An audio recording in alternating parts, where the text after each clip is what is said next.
நம்ம சுற்றி இருக்கக்கூடிய இயற்கையை கொண்டு நாம உயிர் வாழ பழகி கொள்ள வேண்டும். எல்லா முயற்சி வீட்டிலேயே பண்ணி பார்க்கணும். முதல்ல நம்ம இயற்கையா என்ன பண்ணணும், ஒரு டீஸ்பூன் சீரகம், ஒரு டீஸ்பூன் ஓமம், கொஞ்சம் மஞ்சள் தூள், இதை அரைச்சு பொடி பண்ணி யாராக இருந்தாலும் என்ன பிரச்சனை இருந்தாலும் முதல்ல இந்த தண்ணீரை குடிக்க வேண்டும். இத போட்டு காலை மதியம் இரவு குடிங்க. என்ன நோயா இருந்தாலும் போயிடும். சளி, காய்ச்சல், இருமல் எல்லாம் போயிடும். மேலை நாட்டு மோகத்தில் வீழ்ந்துடுறோம், நம்மளத அவங்களுக்கு தார வார்த்து கொடுத்துடுறோம். தமிழரின் பாரம்பரிய உணவு எல்லாமே மருந்து தான். தமிழரின் உணவுகள் ரசம். ஏன் ரசம் வைக்கிறாங்க?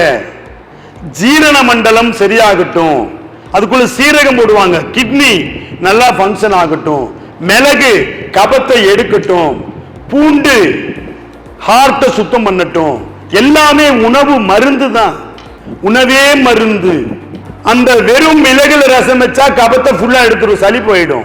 நீரை வெளியே கட்டுறதுக்கு கொள்ளுல தண்ணி குடிச்சா போயிடும்.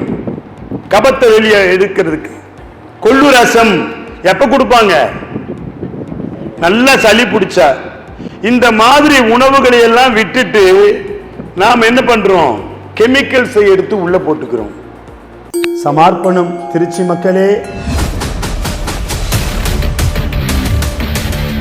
விதியை மாற்றுவோம் சித்தர்கள் வழியில் ஒரு நாள் வாழ்வியல் பயிலரங்கம்.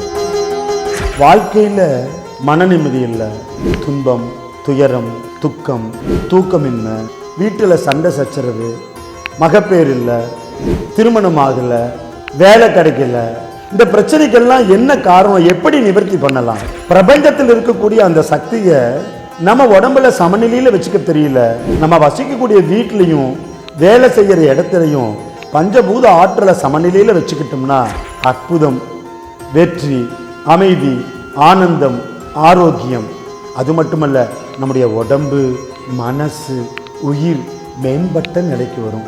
இதற்கெல்லாம் ஒரு பயிற்சி தான் விதியை மாற்றுவோம் சித்தர்கள் வழியில். பரிசுத்த சித்த வழிபாட்டோட பிரபஞ்சத்தில் இருக்கக்கூடிய ரகசியத்தையும் உங்க உடம்பினுடைய ரகசியத்தையும் தொடர்பு படுத்தி ரெண்டுக்கும் ஒற்றுமைப்படுத்தி உங்க மனதை நீங்களே ஜெயிக்கிற மாதிரி ஒரு பயிற்சி தான் விதியை மாற்றுவோம் சித்தர்கள் வழியில். 18 சித்தர்களுடைய கலச வழிபாட்டோடு தொடங்கும். 18 கலசம் தான் இருக்கும். ஆனா மக்கள் எண்ணற்ற பேர் வருவாங்க. எல்லாரும் கலச பூஜையில் கலந்துக்க முடியாது. இதுல சிறப்பு என்னன்னா, நீங்களே உங்க கைகளால 18 சித்தர்களுக்கும் வழிபாடு செய்யக்கூடிய ஒரு வாய்ப்பு இருக்கு. ஆக கலச பூஜையில் கலந்துக்கணும்னா கண்டிப்பா முன்பதிவு செஞ்சுக்கிட்டோம்னா தான் முதல் 18 பேருக்கு அந்த வாய்ப்பு கிடைக்கும். விதியை மாற்றுவோம் சித்தர்கள் வழியில் மூலிகை சித்தரின் ஒரு நாள் வாழ்வியல் பயிலரங்கம்